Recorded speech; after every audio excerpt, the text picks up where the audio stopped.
Assalamualaikum warahmatullahi wabarakatuh. Alhamdulillahirabbil alamin wassalatu wassalamu ala asyrafil anbiya'i. Rabbi shrah li sadri wa yassir li amri wahlul 'uqdatam min lisani yafqahu qawli. Amma ba'du. Tersambung balik kitab kita ni Fadailus Sadaqat, kelebihan-kelebihan sedekah. Karangan Syekh Maulana Muhammad Zakaria Kandahlawi, Madrasah Mazharul Ulum, Saharanpur, India ni. Jadi kita hari ni nak bincang bab kekayaan. Kekayaan bukanlah harta yang banyak, tapi ini adalah kekayaan hati. Aku surat 800 sampai 4. Sampai 3 4 gitu lah. An Abi Hurairah radhiyallahu anhu qala qala Rasulullah sallallahu alaihi wasallam laisa al-ghina an kathratil 'aradi walakin al-ghina ghina an-nafsi muttafaqun alaih kadza fil mishkah. Baginda Rasulullah sallallahu alaihi wasallam telah bersabda bahawa manusia menjadi kaya bukanlah dengan harta yang berlebih-lebihan, tetapi ghina, kekayaan yang hakiki adalah hati yang menjadi kaya dah. Muttafaqun alaih, begitulah al-mishkah. Jadi hadis riwayat Bukhari Muslim lah. Kekayaan sebenarnya bukanlah kaya harta, tapi kaya hati lah. Keterangannya, maksud hadis ni jelas sekali, iaitu jika sekiranya hati seseorang itu tidak menjadi kaya, maka walaupun hartanya yang banyak dimilikinya, perbelanjaannya akan berkurangan hingga kurang daripada perbelanjaan orang fakir miskin. Kalau tak cukup, banyak pun tak cukup. Macam miskin kot lah. Kalau dia berasa cukup, macam kaya walaupun itu tak ada lah. Walaupun harta yang banyak dimilikinya, dia sentiasa akan berfikir untuk menambah-nambahkannya. Kerunsingannya untuk menambahkan harta akan melebihi kerunsingan orang-orang papa kerana untuk menyara hidup mereka. Ada setengah orang tu, kaya dah tak? Berfikir ke seher dia, siapa kau tak boleh tidur tak? Macam-macam lah manusia ni tak? Jika hati seseorang itu menjadi kaya, walaupun hartanya sedikit, jiwanya tetap tenang. Dia akan bebas dari pemikiran dan kerunsingan untuk menambahkan harta yang ada padanya. Imam Raib rahmatullah alaih berkata bahawa ghina, kekayaan digunakan untuk beberapa erti. Pertama, masuk ghina, kekayaan ialah ketiadaan apa-apa hajat. Masuk ghina tak ada hajat lah. Itu bahawa kaya sungguh lah. Dari segi maksud ini, hanya Allah Ta'ala sahajalah yang ghani, yang maha kaya, iaitu dia tidak berhajat untuk apa-apa benda sekalipun. Jadi Allah lah benar-benar tak ada hajat sikit abuk lah. Dan dari sudut erti ini, Allah Ta'ala berfirman, Antumul fuqara'u ila Allah, wallahu wal ghaniyul hamid. Kamulah yang sentiasa berhajat kepada Allah dalam segala perkara. Sedangkan Allah dialah sahaja yang maha kaya, lagi maha terpuji. Surah Fatir ayat 15. Maksud yang kedua, ghina ni, kekurangan hajat-hajat ni. Maksud ini sebagaimana Allah Ta'ala firman, wa wajadaka 'ailan fa'aghna, dan didapatinya dapati Allah lah, anda miskin lalu ia memberikan kekayaan. Ghina ni. Ghina ni bukan maksud tak ada hajat langsung, tetap ada hajat tapi tidak yang kata kurang hajat-hajat ni dah. Surah Duha ayat 8 dah. Berkenaan dengan maksud inilah dalam hadis tersebut di atas baginda bersabda bahawa kekayaan yang sebenar adalah kekayaan hati. Maksud yang ketiga ialah maksud ghina. Yang ketiga ialah berlebihan harta dan keadaan berada dari segi kebendaan sahaja. Ayat Quran berkenaan dengan maksud ini ialah seperti berikut. Yahsabuhumul jahilu aghniya min at-ta'affuf ta'rifuhum bisimahum. Mereka itu disangka orang kaya oleh orang yang tidak mengetahui halnya, kerana mereka menahan diri daripada meminta-minta. Anda kenal mereka dengan melihat sifat-sifat mereka. Surah Baqarah ayat 273. Jadi maksud ayat ini, aghniyah tu, orang kaya tu, ialah orang yang benar-benar berhak untuk menerima sedekah. Ialah mereka yang sangat sibuk di jalan Allah.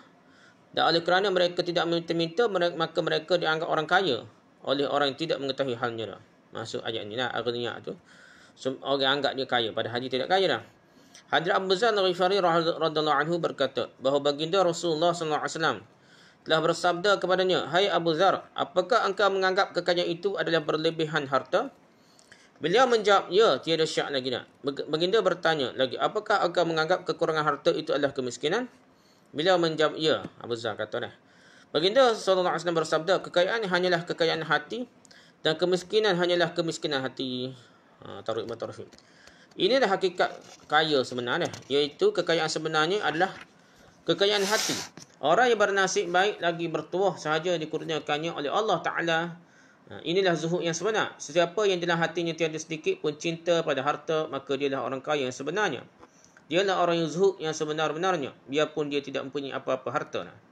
Siapa yang dalam hatinya terdapat cinta pada harta, maka dia adalah seorang yang miskin dan seorang ahli dunia, walaupun dia memiliki harta yang banyak. Dah. Jadi orang miskin walaupun dia punya harta yang banyak, kerana dia rasa tak cukup lagi dah. Faqih Abu Lays Samarqandi rahmatullah alaih menukilkan kata-kata hikmah dari seorang hakim bahawa kita telah mencari 4 perkara dan untuk mencarinya kita telah ikut jalan yang tidak betul. Kita mencari ghina kekayaan dalam harta padahal kekayaan itu tiada dalam harta tetapi berada dalam qan'ah, yakni kepuasan dengan milik yang sedikit dah. Rasa cukup dengan apa yang ada. Itu baru qan'ah, baru kekayaan sebenar dah. Kita terus mencarinya dalam harta tapi bagaimana boleh dapat kekayaan itu sedangkan tiada dalam harta dah. Tu rasa tak cukup sama ni, boleh sebukit mah pun, selembah mah, nak selembah lagi dah. Kita telah mencari kerehatan dan kesenangan dalam berlebihan harta dan diri kita dan diri dah. Kita telah mencari rehat dan senang dalam berlebihan harta dan diri tetapi ia berada dalam kekurangannya sentiasa. Kita telah mencari kemuliaan daripada makhluk, yakni mengambil tindakan yang akan menjadi sebab kesukaan mereka agar mereka menghormati kita dah. Kita nak orang hormat kita, kritik kita ni tak mudah dah. Tetapi kemuliaan itu didapati dalam takwa. Dan perkara yang benar adalah siapa yang lebih bertakwa maka ia menjadi lebih mulia. Kita telah mencari nikmat Allah Ta'ala dalam makan minum sahaja dan kita telah menganggap ianya nikmat Allah yang besar. Walhal nikmat Allah yang paling besar adalah Islam dan dosanya dilindungi oleh Allah. Jadi dosanya Allah biar ia tak ada dosa dah. Jadi siapa yang telah menerima kedua-dua nikmat ini maka ia menerima nikmat Allah yang paling besar, iaitu Islam, dan terlindung daripada dosa dah. Telah dinukilkan sabda baginda Rasulullah SAW bahawa siapa yang matlamatnya hanyalah dunia sahaja, maka Allah Ta'ala akan membebankan hatinya dengan 3 perkara. Pertama, satu kebimbangan yang tidak akan berakhir. Bimbang sama dah. Bukan COVID saja, masalah macam-macam lagi untuk bimbang semacam dah. Yang kedua, satu kesibukan yang tidak membenarkan masa lapang. Sibuk siapa tak ada masa lapang dah. Dan yang ketiga, satu kesempitan yang sentiasa menghipitnya. Rasa sepi sama dah. Dah cukup dah dia rasa sepi dah. Tambihul ghafilin. Baginda Rasulullah SAW pernah bersabda mafhunya, apabila kamu melihat seseorang yang dikurniakan oleh Allah dengan perasaan tidak berminat kepada dunia dan tabiat Quran bercakap, maka bergaullah kamu dengannya dan dia itu sudah diberinya hikmah. Hadis seterusnya, hadis ke-16. An Abi Hurairah qala qala Rasulullah sallallahu alaihi wasallam, "Idza nazara ahadukum ila man fuddila 'alaihi fil mali wal khalqi falyanzur ila man huwa asfalu minhu." Muttafaqun kadza fil Mishkan. Baginda Rasulullah sallallahu alaihi wasallam bersabda, apabila seseorang di kalangan kamu melihat kepada seseorang yang melebihinya dari segi harta atau rupa, maka hendaklah ia melihat juga kepada seorang yang kurang daripadanya. Muttafaqun alaih, disepakati Bukhari Muslim. Begitulah dalam Mishkah. Syukatul Masabih. Keterangannya, yakni apabila seseorang itu melihat kepada seseorang jutawan dan timbul perasaan tamak serta sesal dalam hatinya. Rasa deki, rasa Allah dia kaya ke kesesak dah. Orang ini ada harta yang begitu banyak. Alangkah aku tidak mempunyai harta sebanyak itu. Maka hendaklah ia mencari dan melihat secara mendalam kepada seseorang yang berada dalam kesempitan. Hal lebih sempit daripada dia. Tidak berupaya dan menderita kelaparan. Dengannya akan datang rasa syukur kehadrat Allah Ta'ala, yang mana dia telah selamatkan dari keadaan yang sedemikian. Kita kena tengok orang miskin, kita akan bersyukur. Tengok orang yang lebih kaya, kita rasa kurang bersyukur. Ada Allah, dia lebih harga. Tengok orang lebih susah, kan tak? Dalam sebuah hadis yang lain telah disuruh oleh baginda Rasulullah SAW, janganlah melihat kepada orang yang punya harta yang lebih, tapi berfikirlah mengenai mereka yang kurang daripadamu. Fikir pada orang yang lebih susah. Maka tidak akan timbul perasaan memperkecilkan pemberian Allah Ta'ala yang sedia ada pada kamu. Hadrat Abu Dzar radhiyallahu anhu berkata, kekasihku sallallahu alaihi wasallam pernah menasihatiku dengan 7 perkara. 7 perkara Nabi nasihat pada Abu Dzar lah, satu riwayat tu dah. Pertama dah, aku telah diperintahkan saingilah orang-orang miskin dan bergaulah dengan mereka. Kita kena saing dengan miskin. Kalau kita ulama, jangan duk saing orang kaya dah tak. Betul-betul kita selebriti ni, ustaz selebriti saing orang kaya sama. Saing orang miskin dah, molek dah. Jaga orang miskin dah. Yang kedua, aku telah disuruh agar tidak memandang kepada orang yang berkedudukan tinggi. Yang berkedudukan lebih tinggi, yang lebih kaya daripadaku, supaya aku memandang kepada orang yang lebih rendah darjatnya daripadaku, jadi memikirkan akan keadaan mereka yang miskin lah. Ya, gitulah. Tidak pandai kepada orang yang kedudukan tinggi dah. Yang ketiga, aku telah diperintahkan untuk bersilaturahim walaupun mereka yang aku bersilaturahim berpaling dariku.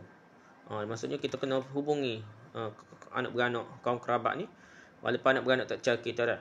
Jadi orang yang aku bersilaturahim itu ghaib daripadaku, jauh atau tidak mempedulikan kepadaku, tetapi bersombong dengan aku dah. Lafaz-lafaz dalam kitab Targhib wa Tarhib, walaupun ia menzalimi aku. Makna yang kedua disokonnya nah. Tak apalah yang pentingnya walaupun balas kita ke, sombong kita ke, tak puas hati kita pun kita baik juga dah. Tu pesanan Nabi kepada Abu Zar yang ketiga dah. Yang keempat, aku diperintahkan supaya tidak meminta-minta apa-apa dari siapa pun. Tidak minta orang dah. Yang kelima, aku diperintahkan untuk menerangkan kebenaran walaupun ianya pahit bagi sesiapa pun. Jadi Allah perintahkan Abu Zar supaya menerangkan kebenaran walaupun pahit. Yang keenam, aku telah diperintahkan agar tidak memperdulikan celaan sesiapa pun untuk mendapat keridaan Allah. Yang ini mengamalkan sesuatu yang disukai oleh Allah. Jika mana-mana orang bodoh mencela kerana amalan itu, maka tidaklah mengapa. Jadi kita perintah tak cara orang cela tak. Kalau benda tu betul lah. Kalau benda tu salah, kena baiki lah. Kalau orang cela kutuk ke apa, benda tu tak ada salah hal kita, maka kita teruskanlah saja. Yang ketujuh, aku telah diperintahkan supaya memperbanyakkan bacaan la haula la quwwata illa billah. Sebab kalimah-kalimah itu diturunkan dari satu khazanah yang khas di bawah arasy Allah. Jadi banyak ucapan la haula la quwwata illa billah. Kedorongan untuk memperbanyakkan bacaan la haula la quwwata illa billah terdapat dalam banyak riwayat-riwayat lagi. Tidak ada keadaan dan kekuatan melainkan dengan izin Allah Taala dah. Dalam sebuah hadis telah dinyatakan sabdaan baginda Rasulullah SAW bahawa ada dua perkara yang apabila menjadi tabiat seseorang itu, maka Allah Ta'ala akan menggolongkannya di kalangan orang yang bersyukur. Sesiapa yang memandang ke arah orang yang lebih daripadanya dari segi agama, lalu berusaha untuk ikut jejak langkah mereka, dan dari segi dunia yang memandang kepada orang yang berada dalam darjat yang rendah daripadanya, dan menunaikan kesyukuran kehadiran Allah Ta'ala, kerana ia hanya dengan limpah rahim dan kurniaannya sahaja telah memberi paras hidup yang lebih baik. Jadi kita ni disuruh kau, pertama kalian tengok orang alim ni. Dari segi ilmu kena tengok siapa lebih alim. Supaya kita ni nak berebut mana lebih alim daripada mana lebih banyak ilmu dah. Nak usaha lebih lah. Tapi dari segi harta jangan kita tengok orang kaya dah. Kita tengok orang lebih miskin. Baru kita bersyukur dah. Dan siapa yang dari segi agama memandang kepada mereka yang rendah daripadanya, bahawa si anu tidak beramal sehingga setakat yang aku mengamalkannya. Dia tengok orang lebih malas semaya, malas gapo dah. Aku juga dah aku semaya Jumaat dah.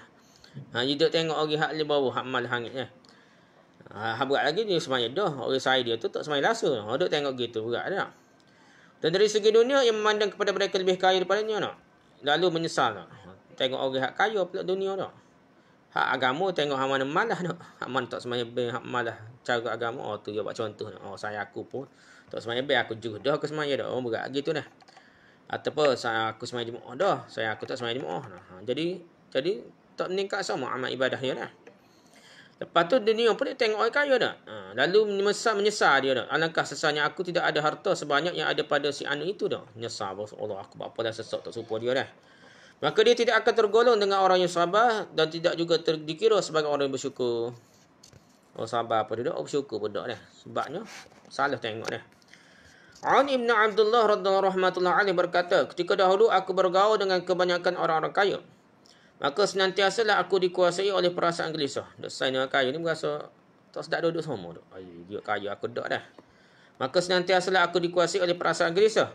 Kerana apabila aku melihat pakaian mereka lebih mahal berbanding dengan pakaianku, maka aku merasai malu dan sedih kerana pakaianku dah. Benda ni berlaku dah. Kada orang besar ni tu masalah dah. Ustaz-ustaz nak mudik.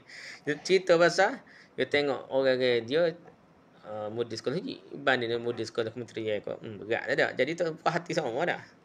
Orang kata malu dah ke apa dak catch apa dia dah. Jadi begitu siapa-siapa tahap tu berlaku dah. Begitu juga dengan melihat kuda seorang lebih baik dari kuda kuna. Kita learn kereta lah. Kereta je sedap sah. Kereta aku kecil ni. Kemudian aku mula berdampingi dengan jemaah fakir miskin. Lepas tu dia, bok tak selesai dengan orang kaya. Gisai dengan orang miskin pula. Barulah aku dapat selamat dari kegelisahan itu. Baru tak serau perut. Sebab aku melihat kepunyaanku lebih baik berbanding dengan kepunyaan mereka. Tak berasa tak berasa sok lah. Tak berasa kaya dah dia dah. Ulama menulis bahawa seorang itu hendaklah mengahwini orang miskin. Dan tidak patut memilih anak orang kaya sebagai bakal isterinya. Ni betul dah. Bahkan raja-raja sultan dia pilih orang miskin. Boleh pilih orang kaya ni dah. Dah lah pilih orang kaya, pilih orang putih lah. Jadi masalah dah. Jadi kena pilih orang yang tidak kaya, tidak mewah. Sebab dia mewah, dia jadi manja, tak biasa susah, masuk pun terpandang macam-macam. Jadi masalah dah. Kerana siapa yang mengahwini anak perempuan orang kaya akan terperangkap dalam 5 jenis musibah. Pertama, mesti bayar mas kahwin yang tinggi. Nombor 1 lagi, petai lagi masalah mas kahwin tinggi lah. Hantar ke mas kahwin tinggi dah. Yang kedua, berlaku kelewatan dalam upacara rukhsati, yang pengantin perempuan tinggal ke rumah bapaknya untuk bersama suaminya. Sebab ibu bapaknya akan melengah-lengahkan untuk hantar anak perempuan kepada suaminya atas berbagai-bagai alasan. Ataupun duduk sekali untuk tok tua dia dah. Kena ikut arahan tok tua dia, beratlah dah. Yang ketiga, seseorang hendak menerima perkhidmatan daripadanya dah. Payahlah dah. Pakai gaji dia ni, duduk saja dah. Yang keempatnya, perlu sediakan perbelanjaan yang besar dah. Kena ada gaji, kena macam-macam lah. Moga anak orang kaya ni biasa duduk sedap dah. Yang kelima, akan menjadi halangan dari menceraikannya kerana tamakkan hartanya. Walaupun dia perangai uduh, lah. Nak guna bergaya kaya dah. Nak ke harta dia pada juga setengah-setengah orang ni. Dikatakan bahawa perempuan mestilah berada pada paras yang rendah dari suaminya dalam 4 perkara. Jika tidak, maka suami akan dipandangnya hina dah. Isteri pandai tok lelaki dia hina dah. Pertama, usia dah. Biar usia tok lelaki lebih tua daripada bini dah. Dia jadi lebih mati biasanya lah. Yang kedua, tubuh. Biar tubuh tu gagah tok lelaki daripada bini dah. Dan bini besar tok lelaki kecil nak tapak ke bini lah. Gitulah dah. Yang kedua, tiga, harta dia. Biar lebih tok lelaki harta berbanding bini dah. Yang keempatnya, kebangsawanan. Bangsa yang lebih tinggi dari segi suami berbanding isteri. Dan juga dalam 4 perkara lagi, dia mesti berada dalam paras lebih tinggi dari suami. Ada juga otina ni kena lebih daripada tok lelaki dah. Pertama, rupa, biar comel bini, alik bini daripada tok lelaki dah. Yang kedua, adab. Adab sopan santun, biar lebih alik bini daripada suami dia dah. Yang ketiganya, takwa dah. Biar lebih takut pada Allah SWT berbanding dengan tok lelaki dia. Yang keempatnya, tabiat yang molek lah berbanding tok lelaki dia dah. Lebih-lebih penting lagi dari melihat kepada orang dalam kekurangan dari segi harta, ialah orang yang kurang dari segi rupa dan kesihatan. Jadi kita tengok orang susah ke apa, lebih penting lagi kita tengok orang yang lebih teruk dari segi rupa dia, tak macam mana kau, cacat ke apa kau, dan dari segi kesihatan dia dah. Dia tak sihat semua. Kita tengok orang sakit semua ni, kita berasa kita bersyukur mana dah. Tak kaya pun sihat ni satu nikmat yang besar dah. Kalau kita sihat semua, berbanding orang sakit. Orang sakit semua. Satu perkara besar sihat kita ni nak. Salah seorang telah pergi berjumpa dengan seorang yang warak lalu mengadu kemiskinannya. Dia menzahirkan kesedihannya amat sangat. Dan berkata bahawa kerana kemiskinan ini, dia berhasrat untuk mati agar berakhirlah kesusahannya ini dah. Dia gitu dah. Si warak tadi bertanya padanya, apakah kamu rela memberi kedua matamu buat selama-lamanya dan kamu akan diberi 10,000 dirham sebagai harganya? Kamu rela kah buai matamu tu? Dia buta. Lepas tu kena bayar 10,000 dah. Nak tak? Dia tidak sanggup. Tak sanggup. Mata saya juga mata dah. Si warak bertanya lagi. Baiklah, kamu akan diberi 10,000 dirham. Cuma lidah kamu sahaja akan dicabut. Kita kerak lidah ni lah. Tapi beri 10,000. Nak tak? Bersediakah kamu? Dia juga tidak setuju dah. Dia tidak setuju juga. Si warak berkata lagi, tidak mengapa. Hanya kaki dan tangan-tangan kamu sahaja akan dikerak. Kamu dah boleh dapat 10,000 dirham. Kerak tanganmu beli 10,000 dirham. Nak tak? Bersediakah kamu? Dia tidak sanggup juga. Maka si warak bertanya, bersediakah kamu menerima 10,000 dirham dan otak kamu akan dirosakkan dan kamu akan dijadikan gila? Katak dia gila mana? Atas dengan ini juga dia tidak setuju juga. Maka si warak itu berkata, tidakkah kamu malu mengadu kemiskinan? Sedangkan mengikut pengakuanmu sendiri, Maha Suci Allah Ta'ala telah memberikan kepadamu akan harta bernilai 50,000 lebih dirham yang dibincangkan sahaja. Jadi hak tu saja je bincang tangan, kaki, mata yang gapo ni, lidah gapo ni. Hak tu pun kalau buat kira sekarang organ tu ialah 10,000 dirham dah 50,000 dah. Lebih daripada kaya dah. 50,000 dah hak tu saja. Kalau kita tak mahal lagi, kalau setiap tu 100,000 lagi banyak. Jadi 500,000 dah. Kalau kita tak sejuta setiap kali dah jadi 50 juta. Jadi mahal sangat. Yang ada pada kita ni lebih mahal daripada dunia ni lah. Dunia ni relatif lah dah. Dulu jambatan orang buat tu, jambatan di apa? Jambatan antara Tanah Merah Macam ke apa ni, jambatan Sultan apa? Hak ni jambatan antara Pasir Mah terbaru nak. Tu dulu murah je, tak sampai juta, tak kata ribu dah. Begitu juga apa stadium Kota Baru tu besar kemai tu 400,000 je dah. Dah. Tapi begitu lah ni dah. Stadium hak besar di Terengganu dah. Beratus juta kau, 200 juta lebih dah. Tak ada 3 lekor utuh dah. Stadium Kota Baru tu harga dia lebih daripada tak sampai juta, berapa ratus ribu dah. Lah ni lagi tersergam indah dan gagah lagi dah. Tak utuh-utuh dah. Itu relatif dunia dah. Tak apalah, oleh sebab itu kita kena bersyukur apa yang ada ni lebih daripada nilai dunia lah. Ibnu Sama' rahmatullah alaih telah pergi berjumpa dengan raja. Ketika itu di tangan raja ada segelas air. Raja meminta kepadanya, berilah suatu nasihat kepada beta. Raja minta Ibnu Sama' ni minta nasihat dah. Tok guru ni Ibnu Sama' ni diminta oleh raja supaya bagi nasihat. Ibnu Sama' rahmatullah alaih berkata, jika dikatakan bahawa segelas air yang ada di tangan tuanku itu hanya boleh dibeli dengan seluruh jajahan tuanku sebagai harganya. Jika tidak, maka tuanku tidak akan dapat minum air dan akan mati kerana dahaga. Kan? KJN, seluruh KJN ni, kalau tuanku tak beri KJN, tak boleh air segelas ni. Biar mati kerah ni. Kan? Apakah tuanku sanggup membeli segelas air dengan harga itu dalam keadaan sedemikian untuk menyelamatkan nyawa tuanku? Sanggup ke tuanku ni? Raja menjawab, sudah tentulah beta akan bersedia memberikan seluruh jajahan beta sebagai harga segelas air. Jika keadaan demikian berlaku, siapa aku nak mati ke diri tak baik segelas air tak. Maka Sama' rahmatullah alaih berkata, bagaimana tuanku boleh merasai puas hati dengan memiliki satu kesultanan yang besar yang hanya bernilai sekadar harga segelas air saja? Bukan main besar kerajaan luah muka main ni. Ni dah je seperti segelas air je kena kau dah. Daripada tamsilan ini, perbandingan ini, bolehlah dibayangkan bahawa setiap orang yang memiliki pemberian dari Allah Ta'ala yang tidak ternilai sehingga berjuta-juta ringgit. Dan ini semua adalah nikmat umum yang diberikan oleh Allah kepada sekalian manusia. Jika direnung secara lebih mendalam, maka akan didapati bahawa setiap orang ada pemberian dari Allah yang khas, yang mana tidak diberikan kepada orang lain. Ada 3 perkara yang setiap orang akan diiktiraf. Setiap orang akan iktiraf bahawa yang ada padanya lah yang paling unggul. Orang lain tidak ada benda itu dalam bentuk yang begitu bermutu seperti yang ada padanya. Salah satunya ialah akal. Setiap orang menganggap dirinya mempunyai akal yang paling baik. Seorang yang sangat bodoh pun menganggap dirinya sebagai orang yang paling berakal. Apa yang dia mudah memahami tidak difahami oleh orang lain. Dalam keadaan begini, sama ada anggapannya betul ataupun tidak betul, namun mengikut kepercayaannya dan pengakuannya yang mempunyai nikmat pemberian Allah Ta'ala yang begitu istimewa dan tidak ada pada orang lain. Maka tidakkah mustahak baginya untuk menjadi orang yang paling bersyukur? Kadang-kadang kita ni, kita dah paling cerdik sekali mikir dah. Kita anggap dah tak? Oleh sebab itu kita bersyukur dah tak? Jika dari segi benda yang lain seperti wang ringgit dia ada kekurangan sekalipun, maka ia sepatutnya memikirkan bahawa itu tidaklah mengapa. Aku dikurniakan oleh Ta'ala dengan pemberian yang paling berharga, iaitu akal kefahaman yang istimewa.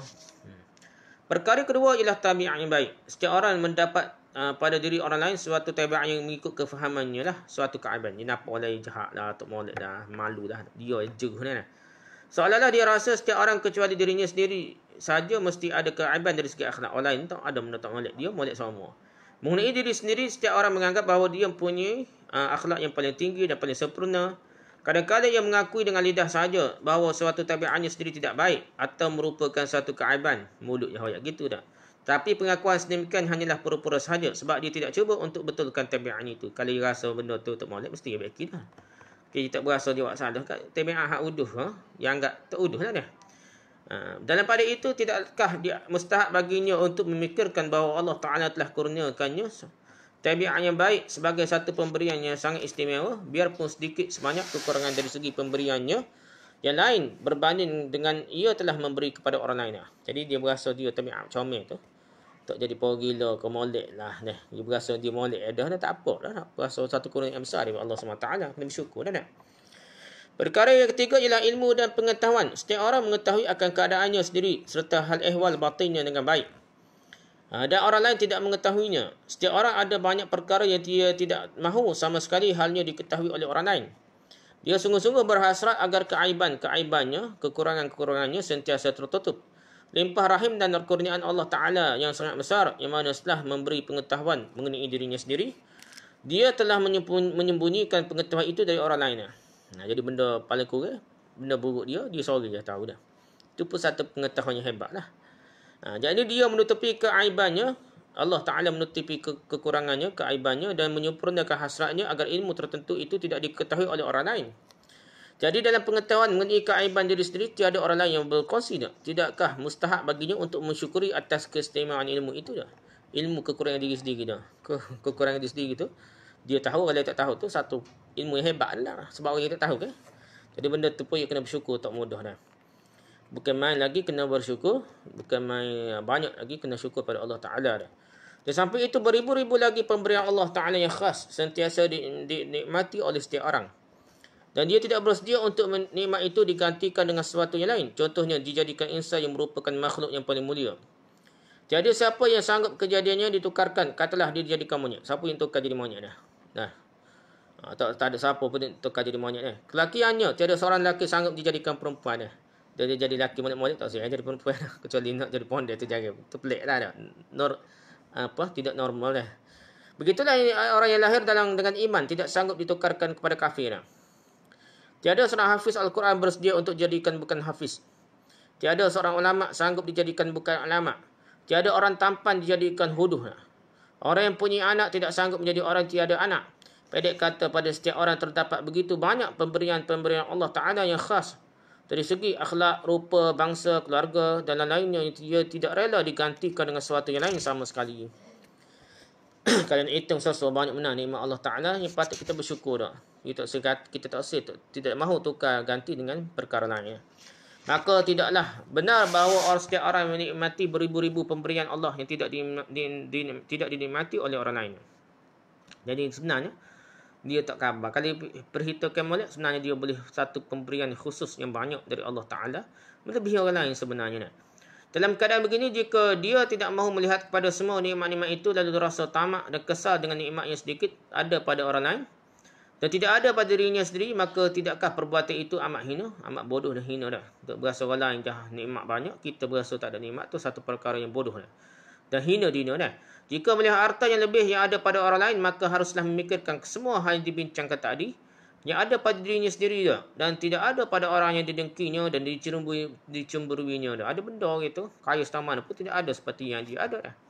Jika dikira jumlah pemberian Allah, maka akan didapati lebih banyak dan lebih istimewa yang ada pada diri sendiri, pada diri seorang itu sendiri berbanding orang lain. Jadi kalau kita perhati molek mikir, muhasabah diri molek, kita akan berasa kita tak ada lah paling kaya atas muka bumi dah. Paling banyak nikmat Allah yang Allah beri pada kita berbanding orang-orang lain. Kalau kita bersyukur pada Allah Ta'ala, kita berfikir. Masalahnya tak mikirlah dah. Tak mikir molek masalah tu dah. Di samping itu tidak diketahui akan akibat harta yang ada padanya. Tidak tentu sama ada ia akan menyebabkan kesenangan baginya atau akan membahayakan nyawa seseorang. Ada juga orang kaya-kaya dah. Ni cara mudah mikir. Ada orang kaya tu naik helikopter. Orang lain tak boleh naik helikopter, dia je boleh naik muka kaya dah. Khabar jatuh helikopter kan mati. Tempat kita pun ada gitu dia. Nah. Mana orang kaya jatuh helikopter mati. Beli helikopter jatuh helikopter mati dah. Mana dah. Bukan sikit-sikit dah. Tak ada tag komik kalau kata dah. Tag helikopter dah. Jadi semua tu ada benda yang kita perlu berfikir dah. Begitu juga ada setengah tu beli kereta besar dah. Kalau kereta kecil tak boleh derah. Kereta besar buat derah tu. Aksiden mati ke diri dah. Jadi banyak perkara lah kita kata. Kita kena bersyukur dah. Kalau kita fikir dengan baik. Sebab itulah Rasulullah SAW bersabda, janganlah rasa cemburu dengan melihat sesuatu nikmat dalam milik orang fasik. Kamu tidak tahu dalam musibah yang betapa besar nanti dia akan diperangkap selepas dia mati. Paling kurang ni, jangan duduk orang kafir yang kaya dah. Orang fasik yang kaya dah. Lepas ni dia akan hadapi masalah dalam kubur dia. Dan pada masyarakat di akhirat sesok dah. Paling kurang dah. Tidak di dunia lagi. Kalau di dunia pada juga dah. Dia kaya tapi gelisah. Jiwa perut dia pada juga dah. Itu sekarang dah. Azab lain. Azab akhirat ni hak berat ni. Kerana bagi orang fasik, Allah Ta'ala telah menyediakan satu kemusnahan, yakni neraka yang tidak akan berakhir sama sekali. Terujuk Mishkatul Masabih. Dalam hadis selepas ini akan dibincangkan perkara ini dengan terperinci. Wallahu a'lam. Subhanakallahumma hamdika, subhanakallahumma hamdika, subhanakallahumma hamdika, asyhadu an la ilaha illa anta, astaghfiruka wa atubu ilaik. Assalamualaikum warahmatullahi